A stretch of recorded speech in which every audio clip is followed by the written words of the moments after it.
Land of the Giants threw ordinary people into a world where every shadow felt dangerous, and every escape could be their last.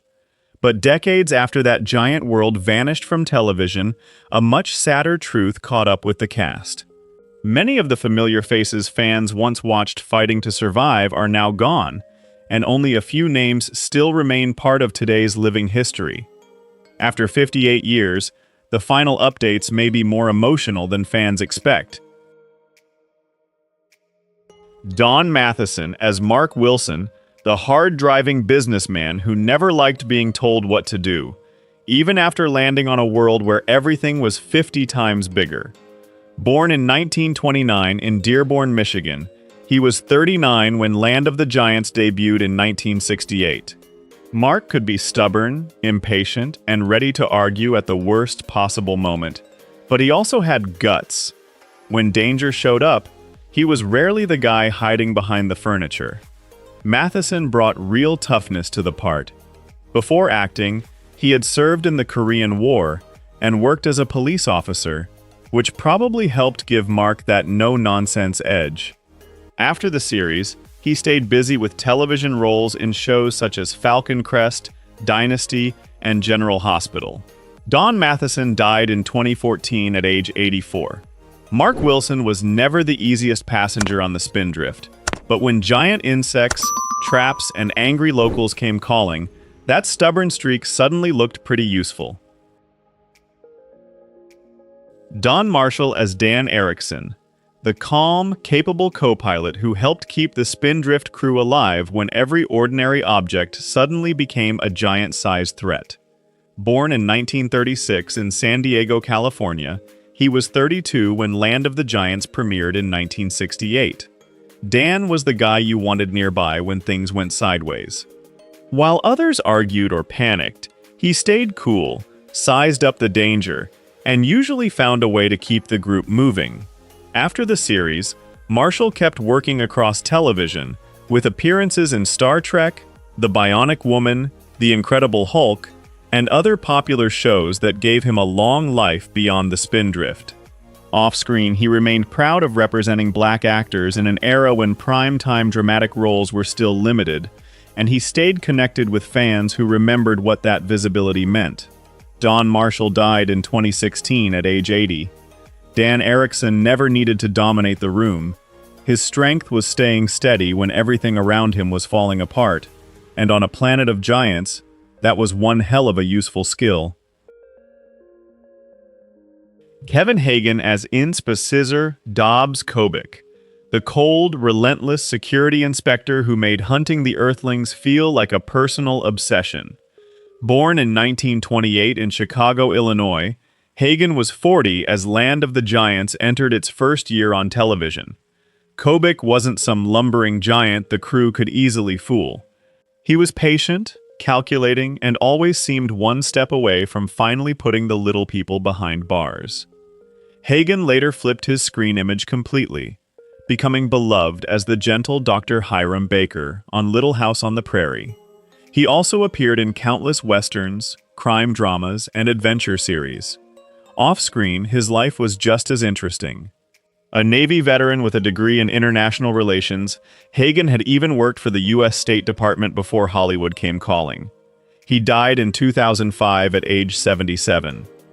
Kobik gave the Spindrift survivors something scarier than giant cats or oversized traps.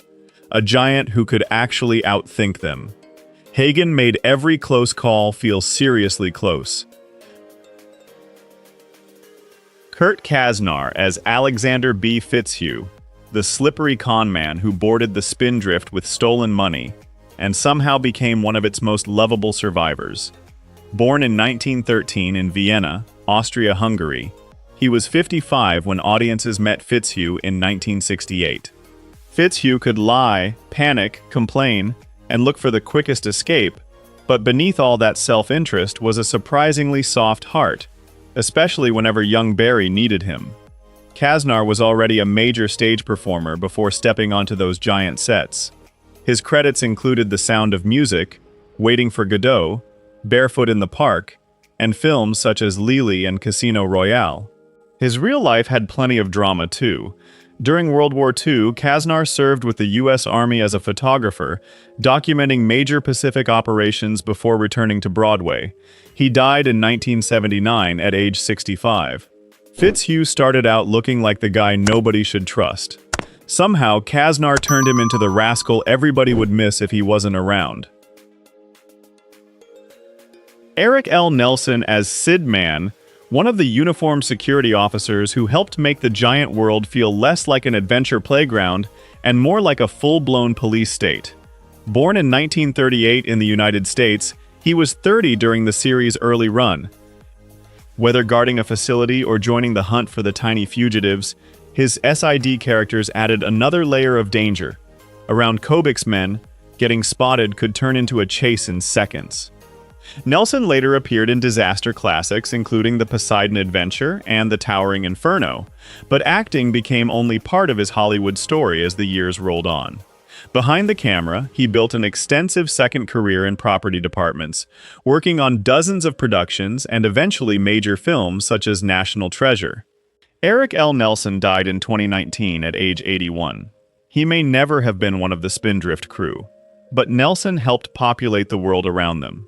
Sometimes a uniform, a hard stare, and one bad checkpoint were all the show needed to make the little people run.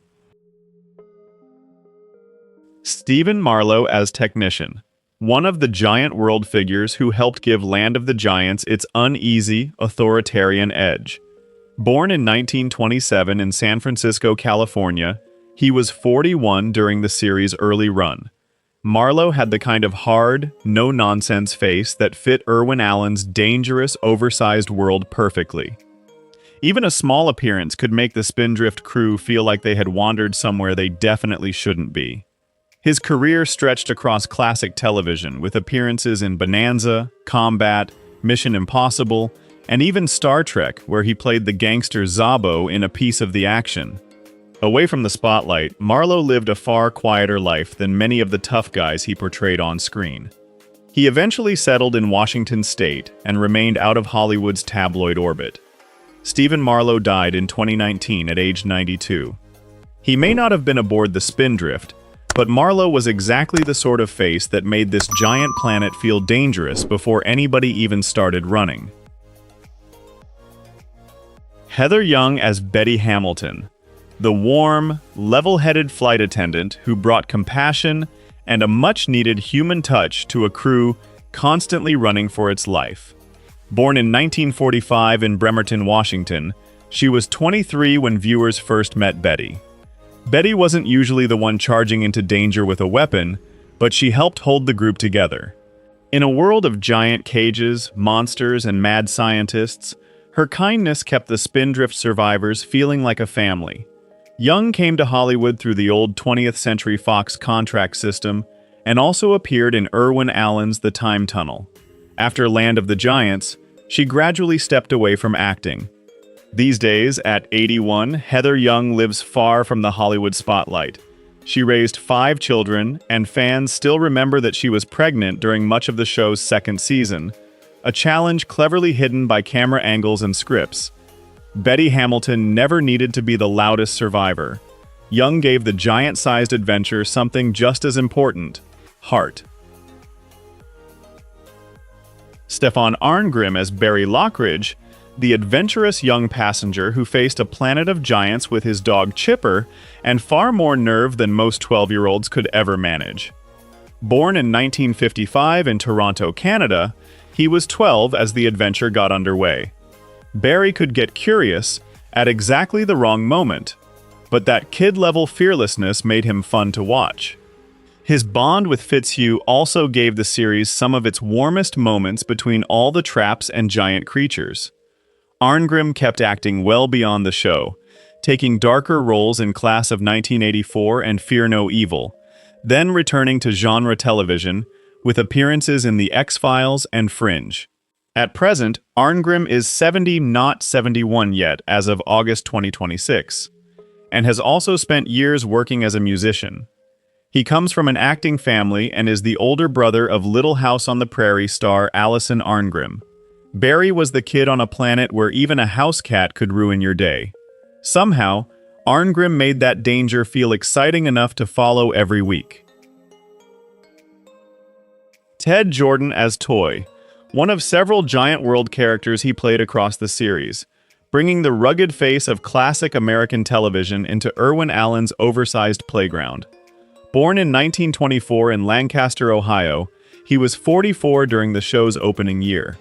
Jordan had the weathered look of a man who belonged in a Western, which made him especially fun inside a sci-fi world filled with giant props, strange machines, and tiny fugitives. His best-known television work came as freight agent Nathan Burke on Gunsmoke. He also appeared in The Virginian, Mission Impossible, The Waltons, and plenty of other old-school favorites. Off-camera, Jordan's life had its own Hollywood twist. He was once married to famed burlesque performer Lily St. Cyr. He later lived quietly in California. Ted Jordan died in 2005 at age 80. Toy was only one stop in Jordan's long career, but that familiar cowboy-era presence fit surprisingly well in a world where even an ordinary room could become dangerous territory. Paul Fix as Dr. Brule, the giant physician whose skills became absolutely crucial when Dan Erickson needed surgery the tiny Earth crew could never perform themselves. Born in 1901 in Dobbs Ferry, New York, Fix was 67 during his first appearance. Dr. Brule gave the show something different from another chase or monster attack. Here, the survivors had to trust a giant with one of their own lives, and hope that trust wasn't about to get them captured. By then, Fix was already a Hollywood veteran with hundreds of credits. Western fans knew him best as Marshal Micah Torrance on The Rifleman, while movie audiences had seen him alongside John Wayne for decades. Fix was more than a familiar face. He served in the U.S. Navy during World War I and later became part of John Wayne's longtime circle, even helping write Tall in the Saddle. Paul Fix died in 1983 at age 82. Dr. Brule proved that not every giant was an enemy.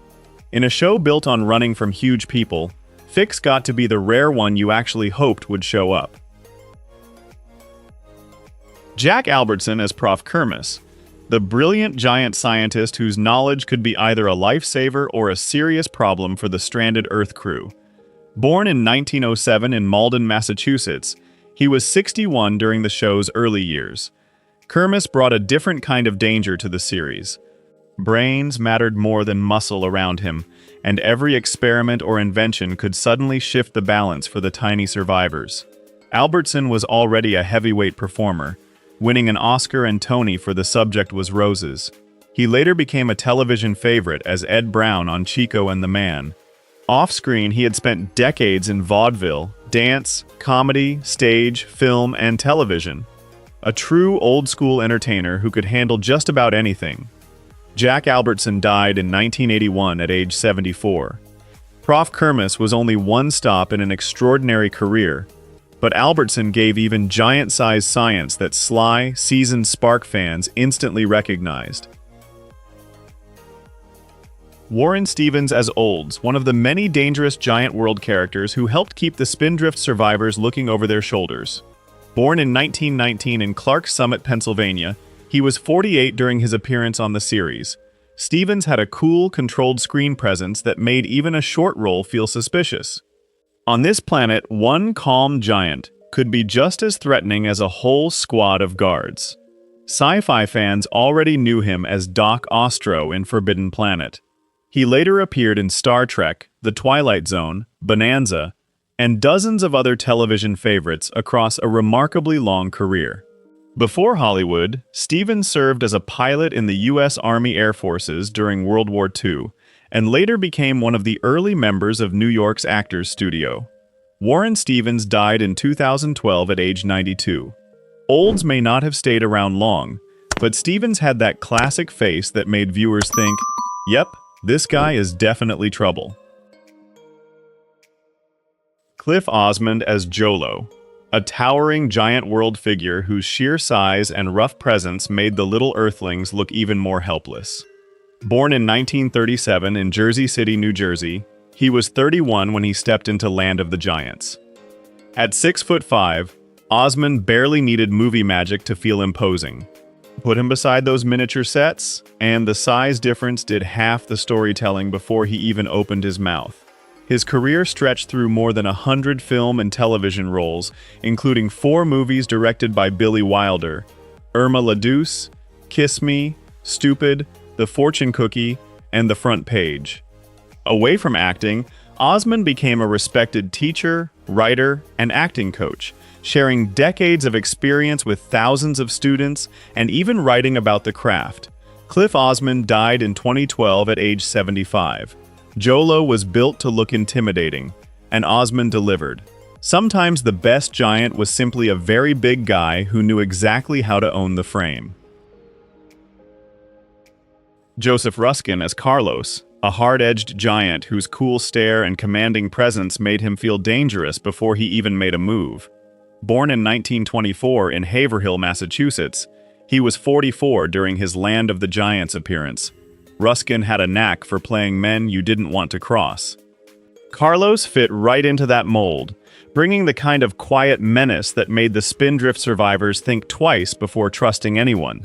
His career stretched across more than 5 decades, with memorable work in Star Trek, Mission Impossible, The Twilight Zone, The Magnificent Seven, and later films including Smokin' Aces.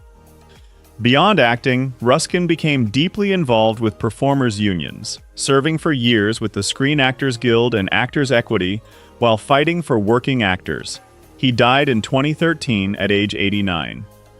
Carlos didn't need giant insects or fancy gadgets to make trouble. Ruskin brought that old-school villain energy where one look told you everything. You probably shouldn't trust this guy.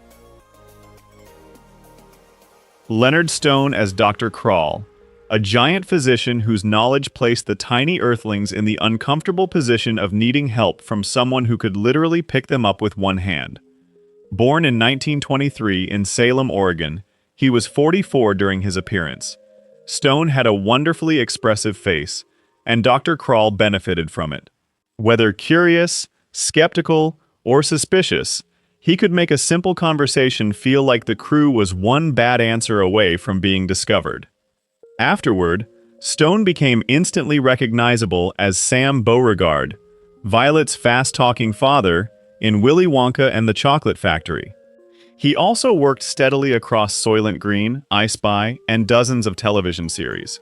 Long before becoming a familiar character actor, Stone served in the U.S. Navy during World War II, studied drama in London, and toured the Pacific and South Pacific. He died in 2011 at age 87. Dr. Kral was another reminder that giants weren't automatically monsters. With Stone in the role, the real suspense came from figuring out whether this giant was about to help or start asking way too many questions. William Bramley as P.G. Hanley, another imposing giant world figure whose size and gruff presence made the Spindrift crew's already bad situation feel even tighter. Born in 1928 in New York City, he was 40 when he stepped into the series. Bramley was built for tough guy roles, broad-shouldered, stern-faced, and naturally authoritative. In a show where scale mattered, he looked like someone the little people definitely didn't want blocking the exit. Movie fans may know him best as Officer Krupke in West Side Story, a role he had also played on Broadway.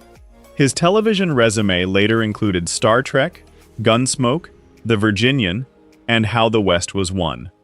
Away from the camera, Bramley had serious stage roots and studied at Bucknell University before building a career that bounced easily between Broadway, film, and television.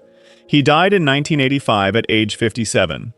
Hanley didn't need a long stay to fit the show's oversized danger. Bramley had the kind of face that could make a doorway look threatening, and on this planet, that was more than enough. Willard Sage as Hook, a rough-edged giant whose presence added another layer of danger to a world where the Spindrift survivors could never afford to relax. Born in 1922 in Canada, he was 46 when he appeared on Land of the Giants. Hook had the kind of hard face and steady glare that made him feel dangerous without needing much dialogue. On this show, sometimes all it took was one giant noticing something move in the corner. Sage built a long resume of television work, turning up in westerns, crime dramas, and adventure shows throughout the 1950s and 1960s. His rugged look made him a natural fit for cops, soldiers, and tough customers. Away from the camera, he stayed largely outside Hollywood gossip and kept his private life quiet. Willard Sage died in 1974 at age 51. Hook may have been a brief obstacle, but Sage understood how to make a small role feel bigger. One suspicious look from him, and the Earthlings suddenly had another reason to run. Sheila Allen as Nurse Helg, a cool, capable medical figure whose calm manner stood out in a series usually packed with chases, traps, and giant-sized panic. Born in 1932 in Shard, England, she was 39 during her appearance on the show. Nurse Helg brought a different kind of tension. Around her, the danger wasn't always about escaping a monster. It was about whether the tiny strangers could trust the person standing over them. Allen worked steadily across British and American television, with credits in dramas, mysteries, and genre productions. She also appeared in films and became a familiar face to viewers who loved classic television. Outside acting, she kept a relatively low public profile and was known more for her work than for celebrity headlines. Sheila Allen died in 2011 at age 82. Nurse Helg didn't need to chase anyone through a giant kitchen to make the scene work. Allen gave the role enough poise and uncertainty to keep viewers wondering which way things might turn. Patrick Culleton as Policeman, one of the giant world officers who made getting caught feel like a very real possibility for the Spindrift crew. Born in 1944 in Los Angeles, California, he was 24 when he appeared on the series. Culleton brought youthful authority to the role, and in a show built around scale, even an ordinary policeman could feel like a walking wall. One bad turn, and the little people were suddenly staring at a badge the size of a billboard. He later appeared in television shows such as The $6 Million Man, Emergency, and other action-driven series, while also building a career behind the scenes in stunt work and television production. These days, at 82, Culleton remains closely associated with classic genre television and has spent years sharing stories about the productions, performers, and stunt work that shaped that era. His policeman was never the biggest villain on the show, but that was the fun of it. In Land of the Giants, even a routine traffic stop could feel like the end of the world. Celeste Yarnall as Marna Whelan, the mysterious young woman whose beauty and vulnerability pulled the Earthlings into one of the series' more emotional adventures. Born in 1944 in Long Beach, California, she was 24 during her 1968 appearance. Marna wasn't built around brute force or giant-sized threats.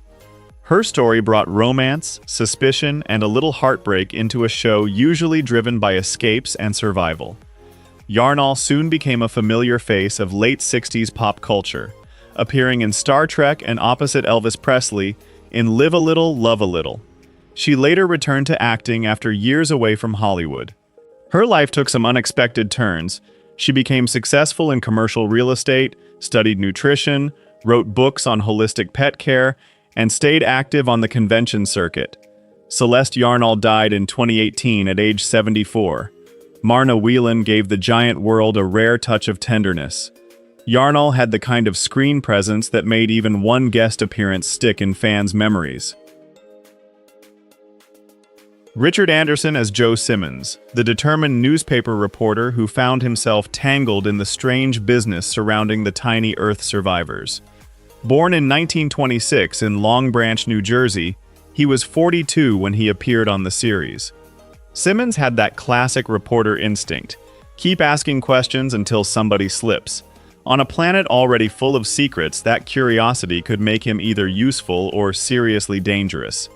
Anderson later became television royalty as Oscar Goldman on The $6 Million Man and The Bionic Woman. His calm authority made him one of those actors who could walk into a room and instantly feel in charge. Long before the Bionic years, he served in the U.S. Army during World War II and built a career stretching from MGM movies to Perry Mason. In 2007, he was honored with a star on the Palm Springs Walk of Stars. Anderson died in 2017 at 91. Joe Simmons was only passing through the giant world, but Anderson already had the cool, professional presence that would later make Oscar Goldman impossible to forget. Gary Conway as Capt. Steve Burton, the fearless Spindrift captain responsible for keeping a handful of tiny survivors alive on a planet where a house cat could feel like Godzilla. Born in 1936 in Boston, Massachusetts, he was 32 when the series took flight. Steve was the crew's anchor. He climbed, fought, improvised, and made impossible calls while everyone around him dealt with giant traps, hostile locals, and Fitzhugh creating yet another headache. Before taking command of the Spindrift, Conway was already known for Burke's Law. He later moved between acting, writing, and producing, gradually leaving the weekly television grind behind. As of 2026, Gary Conway is 90. Away from acting, he returned to his lifelong love of art and became a painter and winemaker, building a very different second act far from those oversized sci-fi sets. Steve Burton spent 2 seasons trying to get everybody home.